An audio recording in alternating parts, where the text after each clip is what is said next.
What is up? Good morning and welcome to Mock It Like It's Hot, Club Fantasy's weekly mock draft show, our final mock draft of the season. I am your host, Ryan Weisse. You see four lovely faces on your screen right now, well, at least three in my big bushy beard. We have made it a Club Fantasy party to end the season. With me, as always, first and foremost, Austin Amandolia. Austin, good morning, sir. Good morning. I cannot believe we are already to the NFL season. Watching college football this past weekend was just a nice treat. And we get actual Detroit Lions versus Kansas City on Thursday. I'm like, it's here. It's time.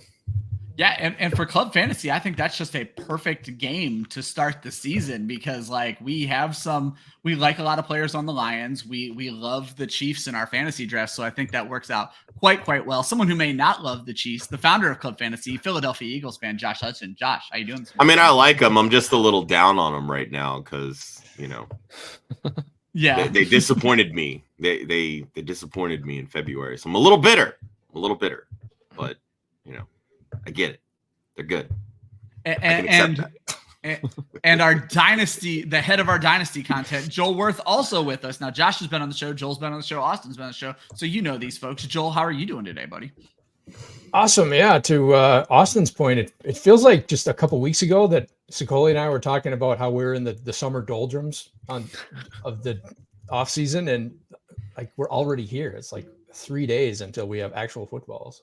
Yeah, exactly. Good times. Well, I've been thinking about that, and then the draft filled up really slow today, and I was like, maybe I cut this show a week early because people just don't care anymore. But then it filled up very quick. The chat is active. We have some of our favorite people in the draft, and I'm just going to go ahead and get that up on the screen right now.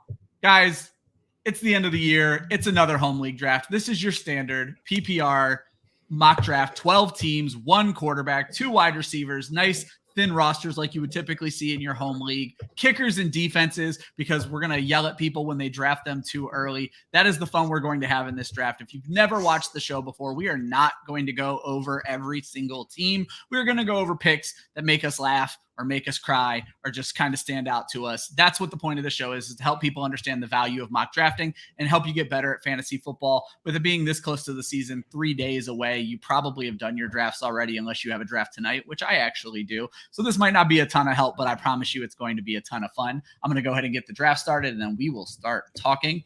So guys, the first question I have for you all, Kevin is in the chat, so I imagine the first pick will not be an auto pick. I think I saw this one getting asked on Twitter quite a bit. How many leagues are you in, Austin? Managed leagues. You can count dynasty and redraft. Don't count best ball in that. That might be another question coming up. But how many rosters, how many waivers will you be managing this year, Austin? I think I'm in like 3 or 4 redraft leagues, so not a ton, but I have, I think, another 4 dynasty leagues. Oh wait, and then I have like 4 charity leagues, so I guess those are basically redraft. So we'll count it up to 8 redraft and 4 dynasty leagues. I think. Oh wait, actually, I think I'm at 9 redraft now because I did something wild this weekend. I thought I want to try entering a really large league, and so I found just a random 32 team league on Sleeper, and it was a new experience for me. I'd be interested to hear psychopath material, Austin. I'm in a 32 team. I'm in a 32 team dynasty. I do not stand corrected, Ryan. That sentiment extends to you. I mean, it's fitting that the 2 hosts of the Mock It Like It's Hot show are out here doing 32 team leagues. Like, we just do 10 and 12 teamers so much on this show. We have to expand somewhere. We'll have to do a 32 team mock next year. Dude, if we did that, we'd get 4 views because there's not that many degenerates We'll only be able to do 4 rounds because it'll take fucking forever. It would be incredible. Josh, how many managed leagues, how many waiver wires are you going to be running this year? Let's see. So I'm in 8 dynasty leagues, 7 redraft leagues. One of them is actually one with Drew that he invited us to. It's a managed best ball league. I like that idea. I'm actually in a excited dynasty to see how that plays out. But yeah, I'm in a dynasty that does that, and it's way more fun. It keeps you a little bit more connected to your best ball roster. Yeah, I'm curious to see how that plays out just because I've never done it before. And one of those managed ones was a auction league, which thankfully you were able to help me out with because they decided to schedule it on a fucking Saturday night when I bartend. Like, seriously, who does that shit? I Things did not go in that draft the way I expected to do, but Josh loved his roster at the end. I used his rankings to make my nominations, but man, I was not as happy as Josh was with his own team after the draft. I know I could have done better. Put me in, coach. I'll do better next year. Joel, how many for you, buddy? We're talking all leagues together with Dynasty? Dynasty and redraft. How many waivers are you going to have to be checking every Tuesday? The number is 5 if we're counting in binary. Okay. I was gonna say 5 is not that bad. It's triple digits in real life. So yeah, I was gonna say it's something insane, but when you put it to 5, it's not that bad. Yeah, then it sounds okay. Yeah, I'd say I'm at 15 myself, and then this year got away from me. I haven't really told many people this. I lost my father in July. I had a lot of stuff going on this summer. I've actually only done, no joke, maybe 10 best ball drafts this entire season. Last year, I was in the high 30s, 40s, trying to raise the bankroll, taking all of Austin's advice. I have not done nearly the best ball that I wanted to do this year. Summer got away from me. I'm going to save Austin for last because he is the best ball guy. Josh, how many best ball drafts would you estimate, or how many are you willing to admit that you've done? Just one? Okay. I don't do a ton of best ball. I really don't. I haven't done any underdog drafts this year. I did the only actual best ball draft I did was something that Renee invited me to. She's over with Freak NFL, I believe. But met her over at the expo and got to connect with her, and she invited us to one that they're doing. And I said, all right, cool. I don't have to do anything else with it. Works for me. There you go. Joel? That's it. Yeah, I'm in 2 just because I'm in so many dynasty leagues. I don't have time to do best ball. So gotcha. no slander. I was going to say, I thought I was going to be low, man. And I have actually some I do have one free entry I need to take care of. And I have a couple of other entries with money left over on Underdog that I wanted to do. Austin, I was looking into your weekly winners after last week and have been playing some of those leagues. So Austin, I am at a total of, like I said, maybe 10, 15 at the most. What would you put your number at conservatively right now? The estimate is like 50. I thought that's what you said last week, so that's why I say I'm disappointed. You run a damn best ball show and you're only in 50. Do better, Austin. I set my budget. I set my budget this year, and I've maxed my budget, so I'm not entering more leagues right now. That's part of the best ball principles we teach, and so we'll see how it goes. The goal is to build the bankroll and have more going next year, but we'll see how that all plays out. There you go. Guys, again, if you haven't watched the show much, welcome to the last episode of Mock It Like It's Hot for the 2023 season.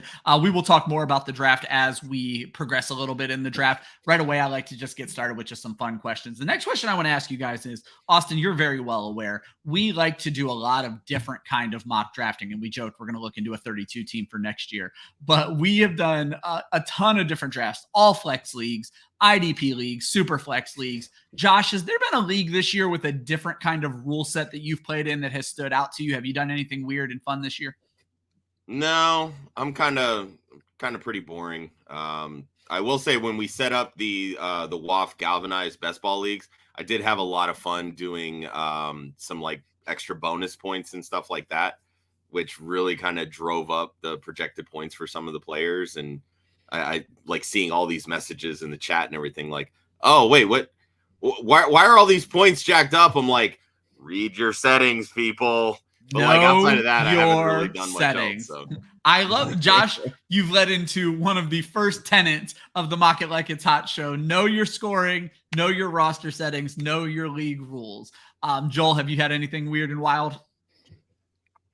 No, not really. I do like tweaking with the scoring, like Josh was alluding to. I like kind of like, the 3/4 PPR, 3/4 first down, stuff like that. I like experimenting with, passing touchdown points, like 5. I like just doing different stuff just to see how it shakes out and how much I like it. I know for a fact both of you are in Scott Fishbowl, so you at least have one league with weird scorings, no negative points for quarterbacks, all that kind of fun stuff. So, Austin, how about yourself? Yeah, I think. How many leagues did you get rid of tight ends? Well, now that you mention it, there was a couple. I mean, I think honestly the weirdest one is the one I mentioned earlier, the 32 team league, because here was the thing about it. First off, not only was it 32 teams, it was also you were not required to draft a quarterback, which I found fascinating. So there was like a super flex spot. So viably, you could say, I'm going to not do quarterback and I'll just fill my roster with all position players. And then also it was another league where you didn't have to start a tight end, but they made the tight end spot a 2-point PPR premium. Okay. And so if Travis Kelce had fallen to me at the 106, I would have taken him, but he did not fall that far. Not surprising. So I'd say that was an interesting league just because the roster construction, like 32 teams, you're required to start one running back and one wide receiver, and then you have 3 flex and a super flex. And then this one also had kicker and defense. 32 team kicker and defense. I was like, I'm breaking all my rules. I'm getting a good defense and kicker early because I cannot be out here with freaking Houston Texans as my defense. So you don't want to run the Texans defense out every week, the Raiders defense. That's interesting. We've actually incorporated a little bit of that into our Club Fantasy Writers League, where I do a super flex instead of a quarterback spot in case somebody who doesn't want to start a quarterback because I heavily penalize turnovers. And then what was the other idea you just said that I thought was really good? Oh, the premium for tight ends where you don't have to start a tight end. I think that's an excellent idea. So I like those. It's not really a weird league, but it's not a league a lot of people know about. Mine is a guillotine league. I just did my draft for that with the football guys, and I actually wrote an article about it. Where the lowest score, and it's all that matters, is the weekly lowest score. The weekly lowest score is kicked out of the league every single week. Their players go to waivers, and you have a set fab for the entire season that you can't blow through. So it's a choice of like, do I want to go out and get these really good players, or do I want to save my fab for when there's only like 6 teams left and I'm one of them, and then I can start loading up on these good players when nobody has any money left. So it's a really interesting concept. It's very different, and the threat of being kicked out of the league is ever present, and you want to make sure that you're not that last place team. One more thing about your guys' drafts, and I know a lot of your favorite players and things like that, but Josh, when you go back and look at your drafts, is there a player that you feel like you've come out of almost every single draft with? Is it Deontay Johnson? Surprisingly, I think outside of Dynasty, I believe I only have him on one team. Interesting. Is there anybody you're all in? Because that's fair. No, so lately I've been getting a lot of Amon-Ra St. Brown. Oh. A lot of second Amon-Ra round? St. Brown. Yeah. Okay. Typically in the second. I've got quite a bit of Mark Andrews. Ramondre Stevenson. I have a lot of him, even across my dynasty leagues as well. A lot of Antonio Gibson also. Interesting. Yeah. Joel, same question. Anybody you feel like you're just walking away with in every draft outside of Kelsey and Mahomes when you lock them down with the right set of picks? Yeah, I actually haven't gotten Kelsey as much as I've wanted to, just because he's been going so high this year, and I haven't had a lot of high picks. So the community is on to us. Yeah, I would guess the one guy I've drafted the most this year is probably Justin Herbert, because I'm really high on him as potentially moving into that elite quarterback tier. So I would guess that's probably mine. Yeah, I remember a few episodes ago, probably about a month ago, I was busting your balls about Justin Herbert, but I would say he is also close to moving into that elite tier. And just depending on where you get him can make him an immense value. Austin, same question. Yeah, so I'm going to reference my underdog exposure for this because it's easier. It's the highest number of data points I have for it. So my most exposed players my top 3 are Chris Olave, Keenan Allen, and Aaron Jones. Okay. And I love Chris Olave this year. Like, I feel like he's going to cook in that offense. He's going to be the clear number 1. Keenan Allen, I'm just praying that this Chargers offense takes the step forward that I think they will. And we've been hearing camp reports that he's going to have a dominant target share in that offense. So I'm looking forward to that. And then Aaron Jones, I just feel like he's been getting a value all off season. I feel like everybody's like, Aaron Jones, he's too old now. It's not that good. And I'm like, I believe in Jordan Love, and I believe that Green Bay is a smart team, and they know that the way to support Jordan Love having a good season is to run the ball and establish a good run game in order to then support Jordan Love being more successful. So I'm in on I'm Aaron in. Jones this year. There Yeah. you go. I was gonna say you can't not love Jordan Love if you're associated in any way with Joel. For me, it's not names that are going to surprise anybody who's watched the show. It's David Montgomery. I think I have him in almost every single league, unless I decided I've had too much of him, so I passed. Deontay Johnson. Josh has rubbed off on me there. I have Deontay Johnson in far, I won't say too many leagues. I think he has a huge bounce back this year. I think the 0 touchdowns is scaring people off. I'm also very big into Brandon Cooks. I think they're going to be a nice resurgence in Dallas this year as the wide receiver too. So I have plenty of him. And my last question for you guys, this could just be a quick one-word answer. Are there any players that you go into a draft that you know you're not walking out of the draft with that person? I will start. For me, it's Deebo Samuel. I just don't think the draft capital lines up with what his role is in the offense. Joel. I guess I'll say Josh Jacobs, just because I tend to stay away from guys who hold out during camp and the preseason, just because it raises their injury risk, kind of combined with the 375 touches last year. A little scary. So that's kind of one guy I've been shying away from at value. Okay. Josh? TJ Hawkinson. I'll echo your Deebo Samuel as well. And Rachaad White. Really? Literally one share of him. It's in a dynasty league, and that's it. I want nothing to do with that offense. Everybody is like, oh, chase the volume, chase the volume. He's going to get replaced. Sean Tucker is going to be the RB1 in that offense by year's end. Good Lord. Josh out here with the hot take, the undrafted free agent replacing Rachaad White, much the way that happened to Rachaad White's predecessor, Leonard Fournette in Jacksonville, replaced by the UDFA. So. People they're buying into these targets. Tom Brady's not there anymore. I'm sorry. Yeah. They're not going to be throwing to the running back position near as much as people think. I like it. Austin, anybody you're avoiding? There's a few people. I mean, I think the more hot takes that people are going to be mad at me for is like, I've been avoiding Tony Pollard. I don't see it for a full 17 game season with him. And then I agree with Joel's take. I've been avoiding Josh Jacobs a little bit just because I'm worried about the wear and tear after last season.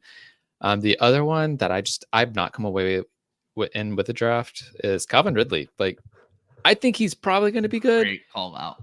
But he scares me a little bit because Austin, you're wrong. Ridley to the fucking moon, baby. Whatever. I'm on your side with this, Austin. I don't think I have a single share of Calvin Ridley. It's just like I've seen him. He's gone in the second round in best ball drafts. It is ridiculous the hype that he is getting after not playing football for 2 years. And like, I get it. I love his story. Like, don't get me wrong. As a Falcons fan, I am pulling for Calvin Ridley. I want him to be successful.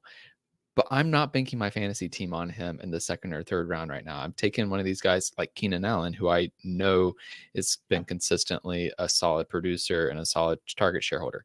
This Jacksonville offense, they still have Zay Jones. They still have Christian Kirk. They still have Evan Ingram. They have all these weapons that looked really good with last year. Yeah. I think Calvin Ridley adds something to the team, but I don't know that he's going to necessarily take over as the number one, the way people think he's going to. If I remember correctly, taking Christian Kirk in solidarity. Yeah, there you go. I say I love when we're mentioning players and they're going to say Ryan is your friend, correct, Austin? No, I don't know. Oh, I apologize. No, Ryan's one of our fellow drafters. Oh, no. I can't remember. He's a fellow drafter. I am in a league with him. But it's a league that I found on Twitter. So but I love that he said as a fellow gambler, he's rooting for Calvin Ridley. I'm going to throw some comments up on the screen. Tootsie Pop. We talk about this all the time. Do not draft players on your fantasy team that you don't like in real life. Fantasy is supposed to be fun. Avoid those players. Austin doesn't even rank Deshaun Watson, and he is in a damn rankings contest. That is how we advise playing fantasy football at Market Like It's Hot. And our good buddy, Jagger May, newest addition to the Football Guys crew. Congratulations again, buddy. He's been on the Monty train, but he is also hyping Kyle Pitts. And this is a great question, guys. I have seen Kyle Pitts in redraft leagues falling all the way to the 8th, 9th round. He only made it to the 6th in this round, 5th in this round, or this draft. What are we doing about Kyle Pitts? Like, it just seems very weird to me that the fantasy community is torn, Josh, on how to handle Kyle Pitts in fantasy football this year. I mean, I have zero issue with it. I mean, even in offenses that, are so condensed down where you only have 1 or 2 targets and it's not a high passing volume offense, guess what? Those 1 or 2 targets are going to take up 50-55% of the targets. So I have zero issue with it because outside of him and Drake London, you're looking at running backs. And I don't think a running back on that team. And yes, I know we love Bijan Robinson, but none of them are going to approach 100 targets, in my opinion. So give me all the Kyle Pitts. I have zero issue with it. Austin, are you drafting him as a Falcons fan? Do you tend to avoid Falcons? How are you handling Kyle Pitts as an Atlanta Falcons fan? I'm definitely happy drafting Kyle Pitts and really any of the Falcons players. I'm not going out of my way necessarily to get to Kyle Pitts. Like there are tight ends that I feel a little bit safer with, but once I get to the point, kind of like I did in this draft, where there's Kyle Pitts, TJ Hawkinson, Dallas Goedert left, he's someone I'm willing to take just because I think the upside is incredible and you're taking him at his floor this year. Well, you are someone like me who will draft Travis Kelsey in the first round anytime he falls to you. Do you find that where like Kyle Pitts is never even a consideration from you because you've probably already drafted Kelsey? Joel, I don't think I've ever asked you this question. If you don't get Kelsey, how do you approach tight end? If I don't, then I pretty aggressively target Mark Andrews. And if I don't get him, then I'm usually dropping down to the, outside of the top tiers level, like the Juwan Johnsons and that level. I'm still fully in on Pitts if he's at a reasonable price. Just too much talent, and it's just too narrow a target tree in Atlanta, right? There's just nothing else besides him and Drake London at the receiver position. We'll see if they end up splitting Bijan Robinson out as much as they say they're going to. But yeah, I don't like Desmond Ridder at all, but I think, he should be enough. He should be better than Marcus Mariota, you would hope, and then enough to support those 2 targets at least.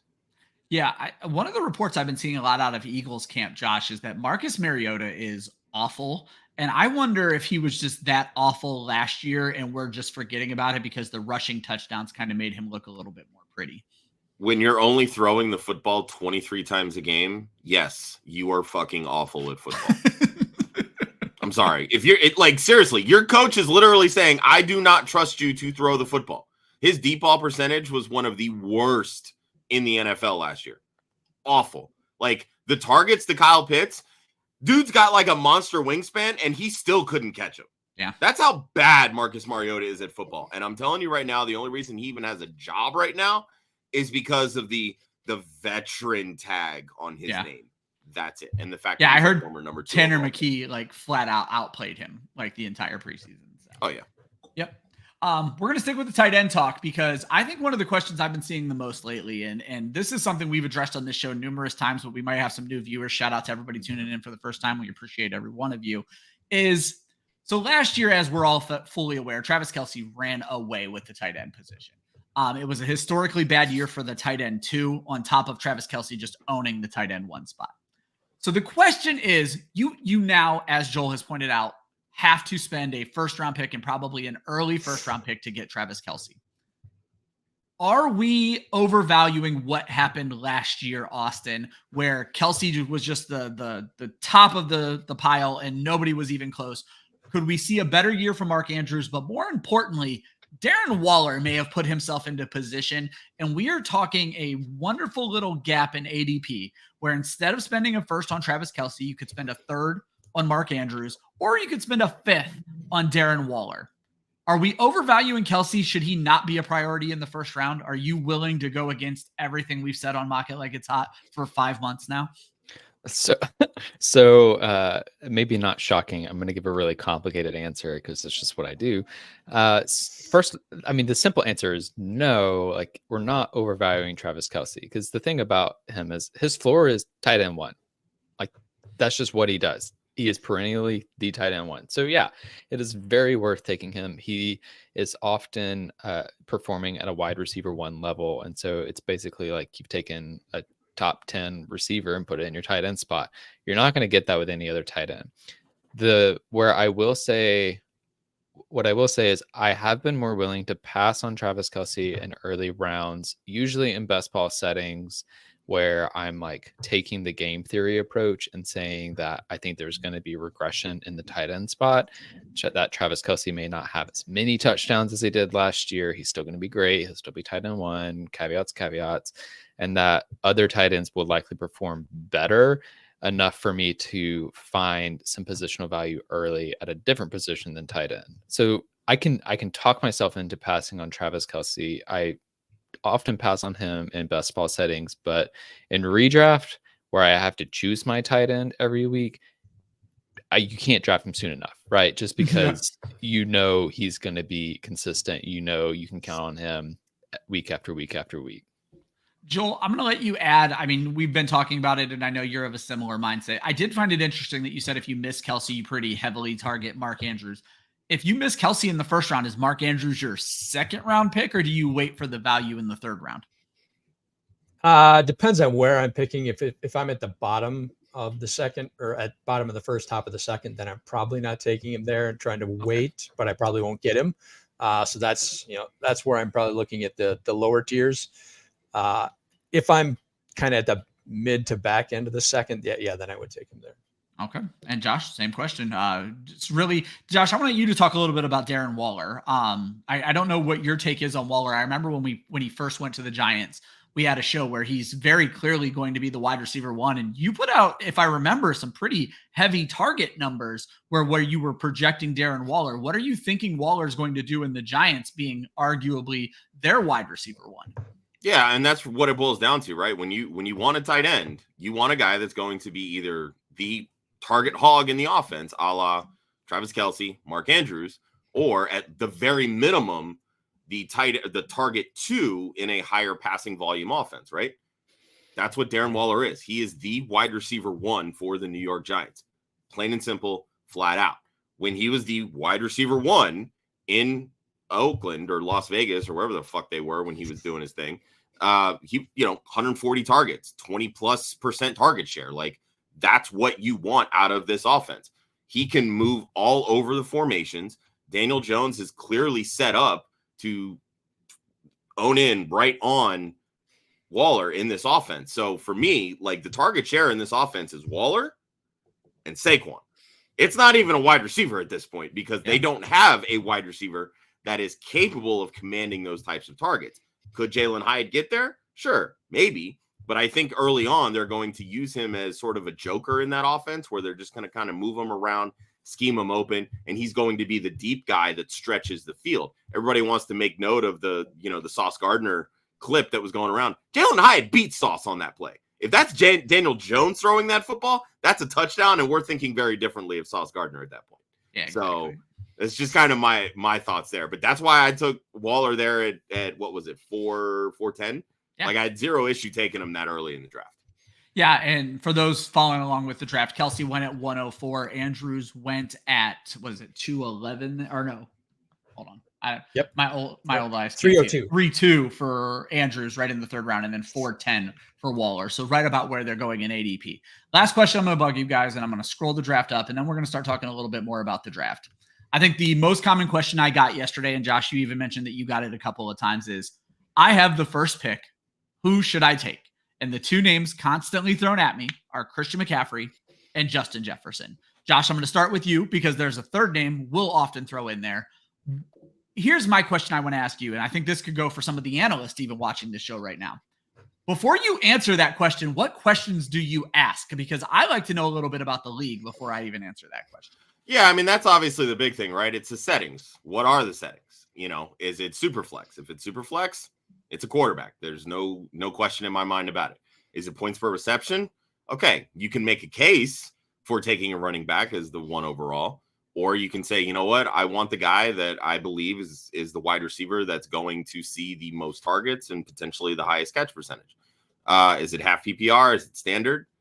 That in and of itself, that's a running back in my opinion. So, I mean, again, those are all questions that you need to ask, and it goes right back to know your league settings, because if you don't know that, you're setting yourself up for failure right out of the gate. All right, Josh, it's this draft. You had the first pick. You didn't. Who are you taking? The guy that I took at 103, Jamar Chase, baby. There you That's go. my guy. Led all wide receivers last year in targets per game. He has among wide receivers currently in the NFL one of the highest touchdown rates per game. And he's literally set up to be the target hog in an offense that's going to throw the football close to 650 times, because that's what Joe Burrow does. So, yeah, give me all the Jamar Chase this year. Joel, go ahead and continue with that. So what are you looking for in the first pick? Who are you taking with the first pick? So to build on what Josh is saying, the first thing I'm looking at is how many managers, how many teams, and how many starters, right? Like this one is like 7 starters plus kicker defense. In a league that shallow, you need positional difference makers. And that's why I'm taking Kelsey first, because he is the biggest positional difference maker in the league and has been for years. Yeah. And so now I love that I preface this as the 2 people I always get asked about are Christian McCaffrey and Justin Jefferson. And my 2 people so far have each given a different answer, and I've been giving Joel's answer as well. Austin, how are you answering that question? Yeah, I mean, similar to what Josh and Joel have been saying, like, depends on the league settings, depends on the roster construction. Like, starting 2 wide receivers, I'm more willing to go running back with my first pick, just because there's enough quality receivers that you can wait at receiver. But if there's 3 receivers in your league plus a flex, then I lean more towards taking a wide receiver with the number 1 overall pick. I would say I feel like it's hard to break the tie between Justin Jefferson and Austin Eckler for me. I just think they're the 2 best fantasy players in the league right now, outside of Travis Kelsey's and his positional advantage. But I usually am just like, I'll figure out my tight end spot later at the number 1 pick. I'm going for floor more than anything, because I feel like with the first pick, you can't really lose your league. You can't win your league with the first overall pick, but you can definitely lose your league, right? Like, if I got cute and was like, I'm taking Saquon Barkley with the number 1 overall pick, that feels like a recipe for losing my league, just because like that offense could look totally different this year. Yeah. So I'm usually just going with the guys that I think are safer, and I feel like that's Jefferson and Eckler. One thing I did want to note, just kind of coming back to the Darren Waller point, he's been someone that's been creeping up in ADP this year. And one thing that I don't think we talk about a lot is how it is a lot harder for players to start it can be hard for players to move up the board in ADP, and Darren Waller is kind of going ahead of his ADP right now, because we've had so many drafts throughout the year that players' ADPs get set at a certain point. And Darren Waller right now, his ADP is 52. And so you think, oh, I can maybe wait till the 5th round to get him. He goes in the 4th round here. And so that's just something to keep in mind as we're moving into this last week of drafts, is people's ADP may not be as reflective of where they're actually going to go as they have been. And so you just need to be prepared for like maybe reaching a little bit early on a player you think should be going higher than their ADP. Wonderful point. I'm also going to throw Jagger up here. Jagger says, he thinks he can replicate running back production a little bit easier later in the draft. I know Joel echoes that comment. So he's going to take the pass catchers and lean guys like that. And actually, I want to bring attention to his first pick, because I think this is a great question to ask some folks out there about getting your guy early in your home league. And if you guys haven't been able to see it on the screen, it's a little bit bigger on your screen, hopefully, than mine. He is pick 6 here, Fantasy Blue Chip. He takes Garrett Wilson with the 6th pick ahead of Tyreek Hill, Stephon Diggs, CeeDee Lamb as the 3rd wide receiver off the board. Joel, how do we feel about getting our guy, Garrett Wilson, arguably the new Devontae Adams, with the 6th pick of the 1st round? So last night on the Dynasty show, shameless plug, we talked about flag plants. We did our flag plants for the year. And, I made the point that, in the shallower the league is, the more important it is that you differentiate yourself. So you have to have, if you're just going by ADP, that's a recipe for finishing 4th, right? That you're not going to win. So you need to identify some players that you think are going to outperform their ADP, their expectation, whatever. And if you think Garrett Wilson is going to be the next, Devontae Adams for Aaron Rodgers and get 175 targets, I'm not going to argue with that. There you go. Josh, just continue with that. Like I said, I've always advocated getting your guy, especially, and this is not Jagger's position, but especially when you're at the turn and you have a big gap between your picks. But I think it's pretty safe to say if he believes in Garrett Wilson would not have been there for the 2-7. Did somebody tell Jagger this was redraft and not dynasty? I just want to ask. Just want to ask. No, I love Jagger. Just wanted to throw some shit his way. No, I mean I love it. I mean, literally what you just said, Ryan. Like when you're sitting in the middle like that, you kind of have to like you're looking at the board saying, all right, this is a guy that I like. I know they're not going to come back around to me. Does it look like a reach? Sure, but I'm going to get my guy. You know, and that's really what it boils down to. I love the moxie. You know, I love the predictions because those are lofty expectations, especially when your quarterback is 39 years old and didn't look great last year. Like he looked okay, but considering he was coming off 2 straight MVP seasons, that was a big drop. The talent difference there in New York, you could say there really isn't much behind Garrett Wilson. Right? Like you have Alan Lazard, you have Randall Cobb, Corey Davis retires.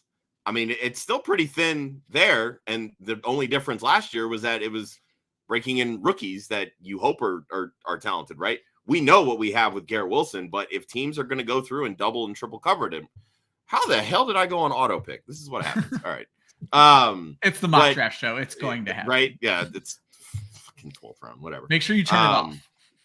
Yeah, touche. Let me do that real quick. But yeah, no, I love the pick. I love betting on who you like. There's nothing wrong with that. Yeah, I'm not even gonna have Austin answer that question. I think that was answered perfectly. Austin, I'm gonna draw your attention. Oh, Austin, you look incredulous. Did you have an answer I didn't let you say? Oh, I think I don't like disagreeing with Jaggers because he's one of the smartest fantasy minds out there. But yeah, that's too early for me. That's okay. Well, there you go. See, that's what I get for assuming that we would have all been super kind to Jagger. Austin gives Jagger a big middle finger to start his day, and that's just how it goes. No, guys, I want to talk a little bit of draft strategy here. And I know I said we weren't going to focus a lot on draft strategy, but I've noticed some interesting developments when you look at this. There are some teams I'm going to draw attention to. First and foremost, and I'm going to let you guys just kind of potluck talk about this. I'll start with you on this one, Austin. But first and foremost, we had 2 teams wait until the 5th round to draft their first running back. And Joel wasn't one of them. So Joel was not even the second latest team to take his first running back. I found that interesting. We have Kevin at the 1 spot doing the hero wide receiver build. He takes Justin Jefferson and then just loads up on running back, and then all the way down at the 12 spot. And a lot of this was auto draft, but it still makes for great content. Our buddy Burns did the hero running back. So we have 2 quasi 0 running back teams with Josh and I already forget who the other one was. It's taking me a second to find it. Where'd it go? I know there was one more who did not. Oh, Josh and Ryan Harvey did not take their running back to the 5th. Joel took his running back in the 4th, but then we have hero wide receiver, hero running back. Are any of these specific teams standing out to you, Austin, as a build that you can relate to or that you would avoid altogether? Well, given that I also took the hero running back route, I can definitely relate to going that direction. Yeah, I feel much more comfortable with my teams when I have one anchor running back and then I can find another value one later, like getting Dalvin Cook in the 7th round. I know he's probably not going to be a top 12 running back this year, but is he really going to no longer be a top 25 running back? Do we really think that he's dropped off that much? I just don't buy it. And I at least will have him for the first, 6 weeks while Breece Hall is getting up to speed. And then I don't love loading up on running backs this year just because I feel like there's enough value later on in the draft that you don't need to do it. There have been years in the past where I'm like, yeah, it's kind of nice to box out the running back position and get a guy like Saquon Barkley and Josh Jacobs. Like if you had done that last year, you would have been set. Would have worked out really well. This isn't the year just for me, just because of all the value there. Like once again, David Montgomery is going in the 6th round. I feel pretty good about getting him as my RB2 in the 6th round. So I'm willing to wait for that 2nd running back. Joel, as the 3rd latest drafter of running backs, I think it's safe to say that you love running backs now. So what compelled you to take Aaron Jones? What compelled you to take Aaron Jones? No, but seriously, and I'll have you talk more about your draft later. So let's not talk about your draft. But what I would like to have you do is take a look at Josh's draft and Ryan's draft as someone who always goes 0 running back, and you basically did it in this draft too. Is this the way you like to see builds shake out for teams who are avoiding running backs early in their draft? Yeah, I mean, looking at Josh's team, he hit the high points, right? He got the elite quarterback, he got the presumably elite tight end. He's got 2 high-end wide receivers, so he's building in positional advantages that you can take from if your running backs fall behind. So, yeah, I like Josh's build. Ryan, he got the receivers, he got the elite quarterback, but now he's going all the way down to David Njoku at tight end. If you believe in Njoku, awesome. But I struggle to find him being a difference maker at that position. So that's where I'd be concerned there. And then, Josh, I'll just have you take a look at Kevin's team. Kevin's normally the one in here giving me a hard time. Do you want to give him a little bit of a hard time, or do you love the build? I don't think we see very much hero wide receiver build where he grabs Justin Jefferson in the first round and then just 4 straight picks of running backs in a league where you can only start 3 running backs, if I remember how I set the settings up properly. His draft pissed me off because all those damn running backs, I wanted half of them. None of them kept coming back to me. So fuck off, Kevin. No, just kidding. No, I love Kevin. It's one of our boys. I said, what a crew we have for this final draft of this I'm season. saying, I'm like counting. I'm like, all right, Ramondre coming back to me in the 3rd. Let's go, baby. Nope. Fucking 212. Asshole. No, I don't hate it at all. I wanted to try something a little different with mine just to, because I'm very much I'll get my high-end tight ends, tend to wait a little bit at quarterback. I wanted to see how this draft would play out if I got both of them early. And I'm like, all right, let's roll with Hurts. Figured once Ramondre went, I'd go with the stack with Devontae. But I mean, really, this is exactly what he should have done, right? You get great value with Daniel Jones in the 13th round. I'll take that. That's a low-end QB1. Yeah. I don't love the Dulcich pick at tight end because I'm not very high on Dulcich. I think there's better late-round tight end options. But everything else, built to a T. I mean, I literally have no complaints about what he ultimately did at the wide receiver or running back positions. And a quick shout out to Ryan Harvey. Says he doesn't even like his own team, but he wanted to try something. And that, my friend, is what mock drafting is all about. Now you know, hey, maybe this 0 RB life ain't the life for me, and you move on in your next draft. And I think Ryan said he has, or no, someone in this chat said they have another draft later on today or tomorrow. So maybe Ryan still has some drafts left, and he knows he's not going to dick around with 0 RB. I do want to quickly go back to an old comment. George hasn't watched the show for a while. Yes, I've went full Gandalf. It occurred to me out of nowhere that I had not shaved since the Super Bowl. So I've made it my goal to not shave until the next Super Bowl. We're going to see how bad it gets, how ugly it gets. But right now I'm having fun with it. Guys, before I scroll the board, nothing on your own team, top half of the draft. And I'm going to scroll the board down to the bottom draft here in a second. Is there anything that stands out to you, Austin, as just an incredible pick or even an incredibly bad pick? Not something you would have done in this first half of the draft? Yeah, that's a fascinating question. I didn't warn these guys that I was going to ask them this question, so I put Austin on the spot because he is my co-host. Josh and Joel at least have a little bit of time to scan the picks. Now I'm talking to give Austin a little time, and now I'm going to put Austin back on the spot. So. That's hosting 101 demonstrated right there.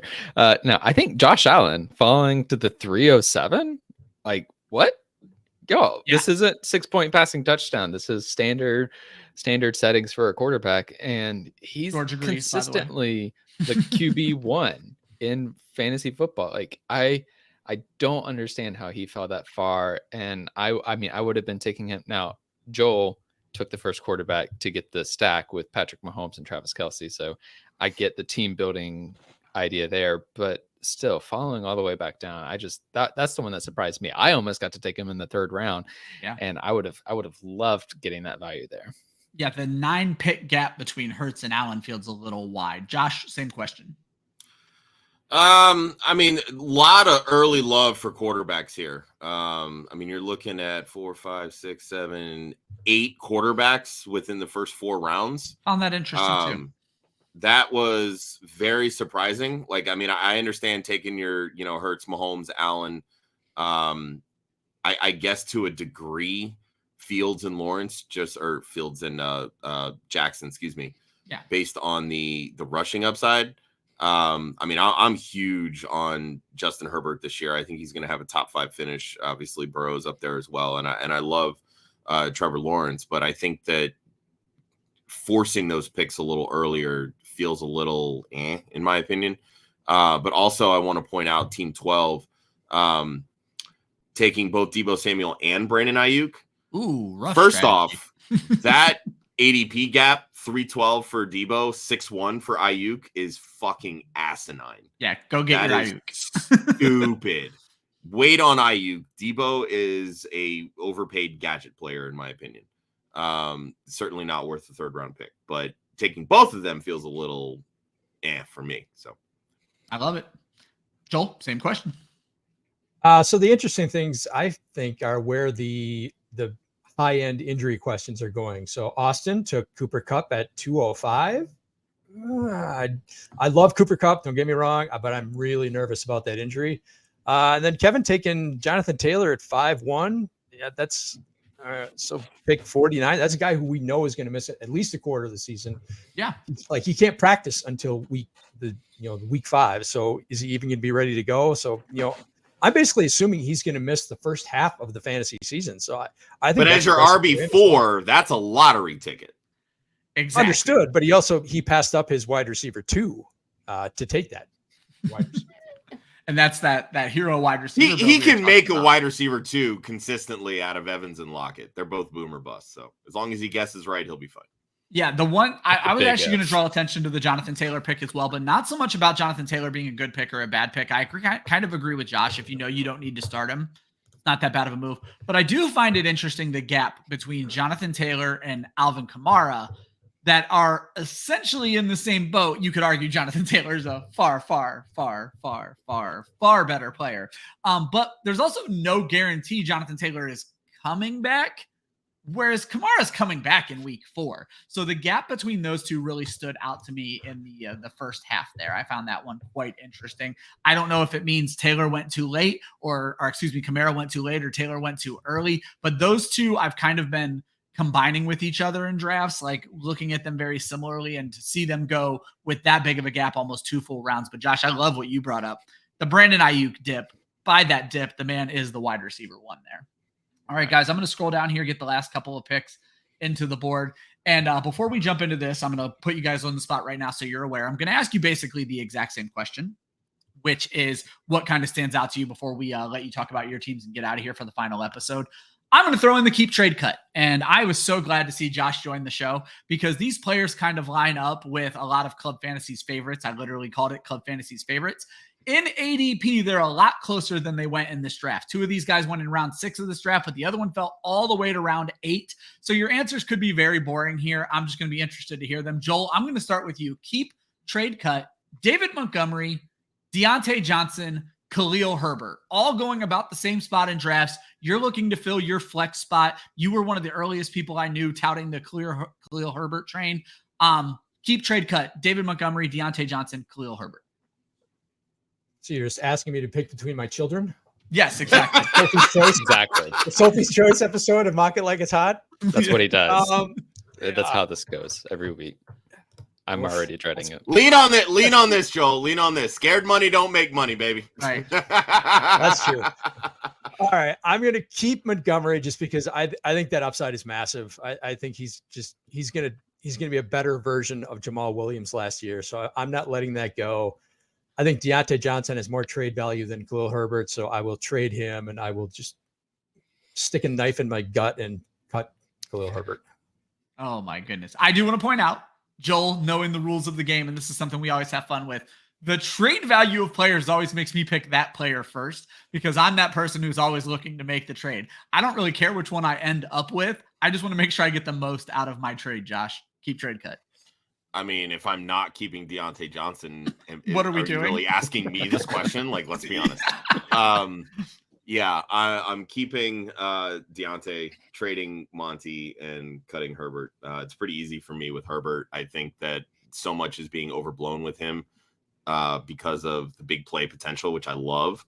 But I'll say again, Justin Fields is not throwing to the running back position that much. He's not going to have near as much value as you think. And with 3 and really 4 running backs that are splitting carries, and I'm factoring in Justin Fields in this, I don't think that the upside is truly there that some people think it is. Is he a great late round target? Sure. Awesome. I love it.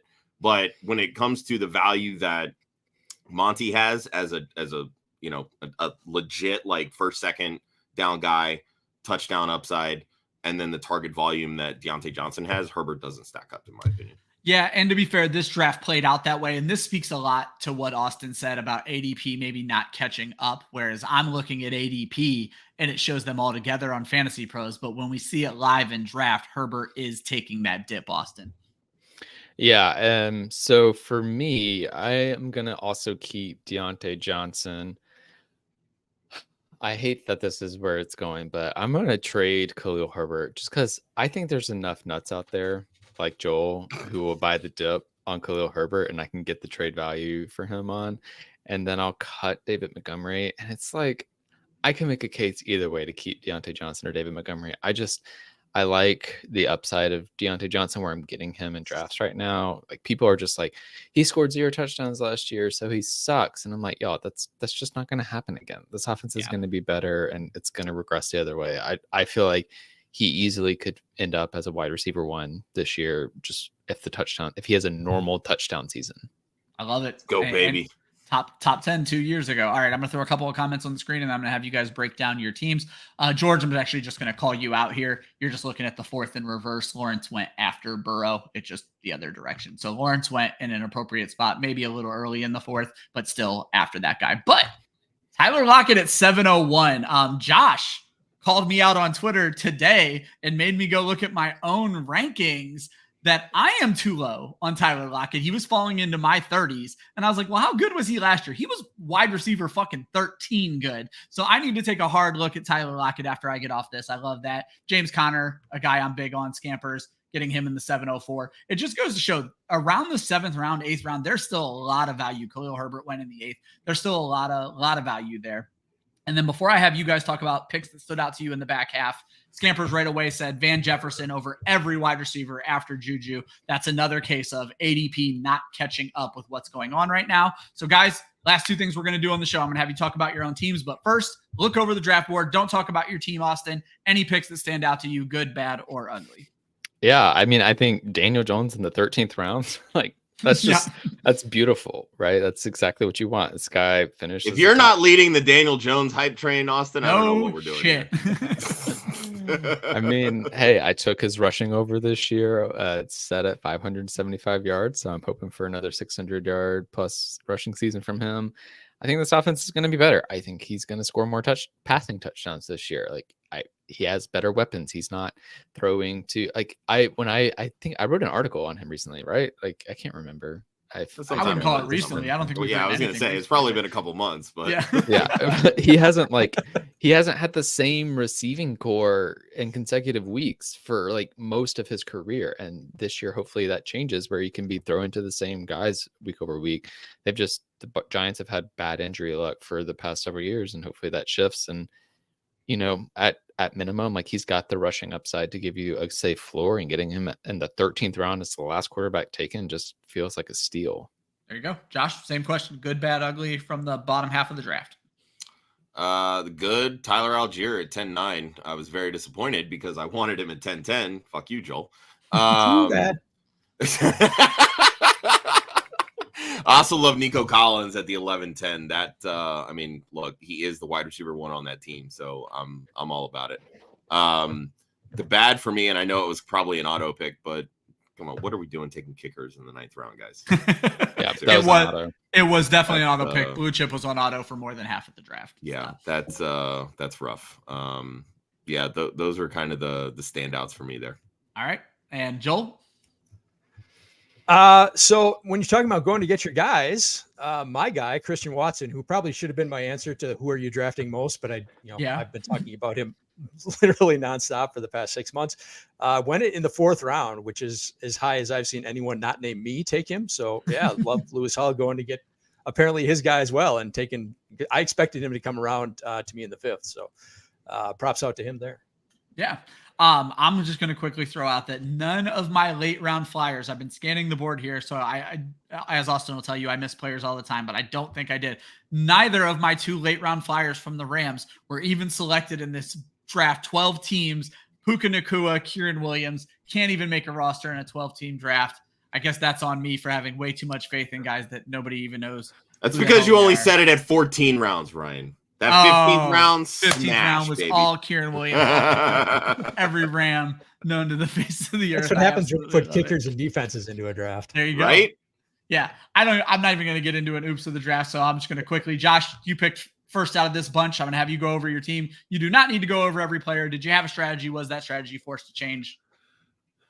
Yeah, I mean, once I took Hurts, I was like, all right, this is going to be interesting. Again, I was kind of hoping that Ramondre would come around in the third. When he didn't, I said, all right, let's do a little stack action there with Hurts and Smith. You know, we talk about this all the time. I'm all about getting my tight end early.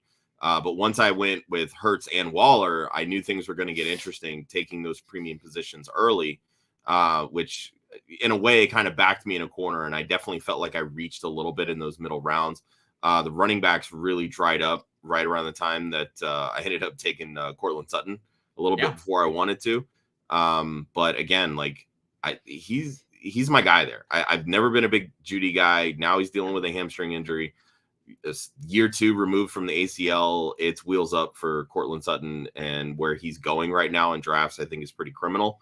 So I'll happily take him there at the 8-10. I was planning to go Kendre Miller when McPherson got auto drafted for me. So that would have been, you know, some late round RB action, which I think changes the look of this draft for me. But, you know, again, it's just kind of loading up on dart throws at running back, and Deion Jackson there's supposedly going to be starting in the early part of the season. So, you know, we'll see what we got there. And then, of course, Ford is one injury away from a lot of touches in that Cleveland offense. So I love that you were going to go Kendre, and then he goes one pick ahead of you with a 13th round snipe. You got to love that. But I love that you were able to get heavy RB volume, even waiting till the 5th. To Joel's point of waiting on running back, you have Dameon Pierce, who looks like he is in for a huge workload in Houston, and David Montgomery, who I, of course, adore.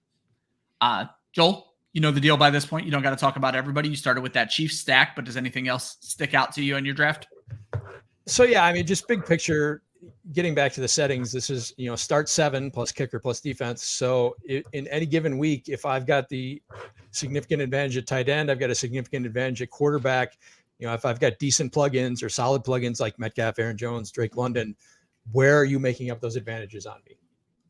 Yeah. So that's where I'm going. I want positional advantages in a very shallow league. So I've got the 2 biggest ones basically in the game. So good luck.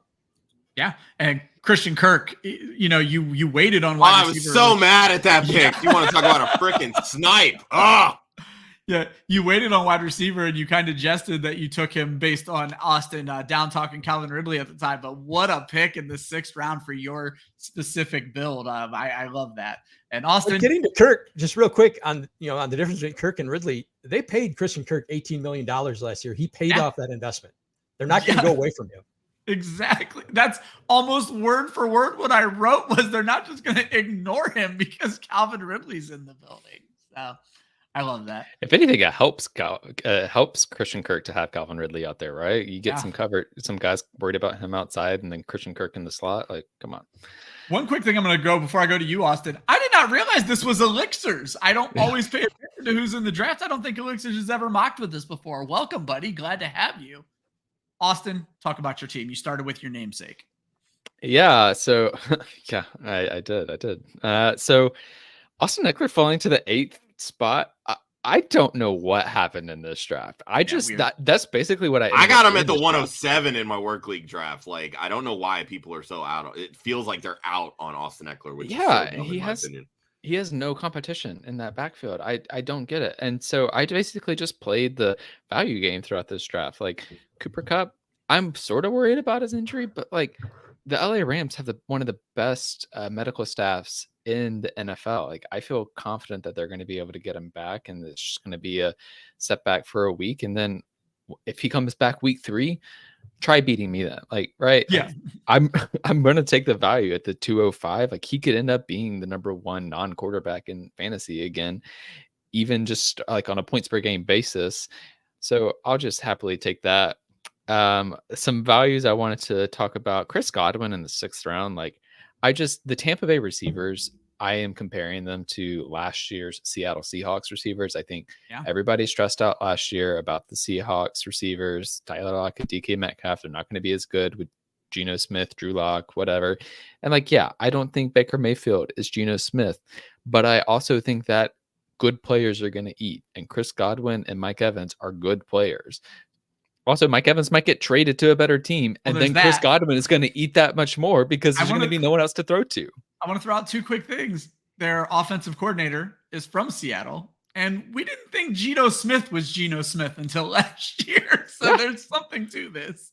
So you go, there I got a value in Chris Godwin. Getting Gabe Davis in the 9th round, this is where I thought he should have been going all along. Like, I drafted no Gabe Davis last year because him going in the 4th round was absolutely absurd.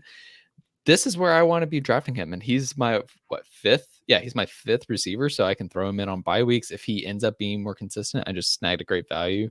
And then Rashad Penny in the 10th, like, this guy is the most efficient running back in the NFL when he's on the field. And that's a great caveat when he's on the field, but he's my 3rd running back. So while he's on the field, I'm going to use him, and I'm going to just take advantage of all the points he's going to rack up in one of the best rushing offenses in the league. Couldn't agree more. The other one I was going to draw attention to is Zay Jones. You kind of touched on this already talking about that Jacksonville offense. Zay Jones is still there and probably still going to see targets as well. I'm not saying Ridley can't be good. I'm just saying the rest of the people can also be good, especially if this offense takes a leap forward. So another great pick there as well. Folks, that is the end of the show. That is the end of the season at Mock It Like It's Hot. We appreciate everyone who's drafted with us, everyone who's tuned in for a ride. I'm going to let each of my guests get us out of here talking about what they have to promote. I'm going to start with Joel. I'm going to go to Austin, and I'm going to let Josh close out the entire show. But before we do that, we have one last user question from our buddy George. Jalen Waddle, Devontae Adams, 0.5 PPR. You have the proven top 5 wide receiver with no quarterback. How are we handling this situation, Josh? I'm still going Adams. I mean, half PPR, you're still focusing more on touchdowns than actual receptions. And even at that point, I think Adams comes out on top with Waddle there, having the battle with Tyreek Hill. So give me Devontae Adams. Joel? Agreed for exactly the same points Josh just made. Austin? Yeah, I agree. I think this is a case where it's easy to overthink. Don't overthink it. Devontae Adams. If someone had said to me before the show that we would get a question with these 4 hosts and all 4 of us would agree, I would have called them a liar. It's Devontae Adams. Make that pick, George. I am confident it's the right pick because 4 of the best people I know have agreed, myself included. Joel, go ahead and say goodbye to everybody. Tell everybody what you're working on. Tell them where they can find your show during the season. Yeah, we are moving the Dynasty After Party a little bit, shifting up to 7:30 Eastern. So we will be bridging that horrible, horrible gap between the late afternoon games and the Sunday night game. We will give you the Dynasty fallout for all the afternoon action. So yeah, look for us there. Perfect. Austin? Yeah, our DFS in-season content is about to get started up. We'll have a weekly article and a weekly show this year. Will be that the show and the article will both be posting on Fridays, and you can play DFS with us this year. We have a league both on DraftKings and on FanDuel that you can join. We'll be tweeting out those links momentarily sometime in this week, I'm sure, and we'll have them in the show description of the show. So just make sure you're subscribed to the YouTube page, and you'll get all the info you need. Perfect. Subscribe to the YouTube page. Great idea. Subscribe to the YouTube page and to the Twitter page because we're going to have articles. We're going to have shows. I'm going to let Josh take us home with what he remembers from what is going to be a very, very busy weekly schedule for the Club Fantasy team. I will say my thank yous, as I said once before. Thanks to everybody who drafted. Thanks to everybody who tuned in. Josh, take us home. Yeah, it's going to be a busy year with Club Fantasy and Women of Fantasy Football. We have a lot of stuff in the pipeline. Just shows for Club Fantasy. I think we're looking at 5 to 6 every single week. So like everybody has said, make sure you're subscribed to the YouTube page. It's youtube.com/Club Fantasy FFL, the URL clubfantasyffl.com. Doing some revamps there on the website. A lot of graphics in the pipeline as well. Going to be utilizing a lot of scheduling tools. Otherwise, I'm not going to sleep at all this season. If the off season was busy, trust me, in season 10 times busier. But yeah, Tuesdays. Let's see. So we'll have Monday's Anxiety coming out Monday mornings. Tomorrow we'll be dropping some announcements and stuff, especially when it comes to the DFS show. It'll be DFS Academy hosted by Ryan, featuring Kelly Singh and Austin. So we'll be pre-recording that one. So that'll be a pre-record on Thursday, coming out on Fridays. I've actually gone through and worked on setting up the podcast link. So you'll also be able to find that on Google, Spotify, Apple, Amazon Music, iHeart, all that good stuff. So awesome. No pun intended, the flagship show every Wednesday night at 7. Myself, Ryan, Joe Zolo, whenever he can pull away from his new job as working with a hockey team over in Indianapolis. I don't know if that's been announced yet. Sorry, Joe. But I'll be honest. I'm sure we'll have some fill-in hosts and stuff like that too. I didn't know, so I don't know if it's been announced yet either. Saturdays, as usual, start sit different day. And of course, as Joel said, Sunday nights, Dynasty After Party, himself and Michael Sicoli. Faith and Joe should be back for Saturday mornings at 11 a.m. answering all of your start sit questions. And of course, we cannot forget the greatest start sit show on the planet, the Sneaky Flex with the Sneaky Girls, Rowan and Macy, hosted by Kelly Singh, Thursday night, 6:30. It's the best 15 minutes you'll find on the internet. It is absolutely amazing. And then Her Story in the Making should be back, I believe, on Tuesday, September 26th. We're still working out some details with that. Britt has an insanely busy schedule that she's putting together with Fantasy Alarm and Better Sports Network. So and of course, her weekly Tuesday appearances on ESPN Chattanooga as well. So working out some kinks there, trying to make sure we can fit that in the schedule because we definitely want to. But I also want to be very respectful of Britt's time because she's a very busy woman this year. Yeah, absolutely. And Austin, you have one more thing you want to throw in before I get us off the air. Yeah, in case you thought this was the last chance to draft with us this year, you're wrong, because tonight at 8 p.m. Eastern time, our Best Ball podcast will be going live to do a live underdog draft. We have me, Matt Record, and Stacey Perez drafting, and there are going to be 7 slots open. We're going to send that link out when the show goes live so that we can actually draft while the show is happening and not before the show happens. And you can join and draft with us and watch along tonight at 8 p.m. Eastern. Perfect. I absolutely love that. Always remember, defense wins championships, offense wins fantasy football, and practice makes perfect. So keep on mock drafting, but we'll just have to see you next season on that. Thank you guys for tuning in. Have a wonderful day. Good luck. Enjoy football on Thursday.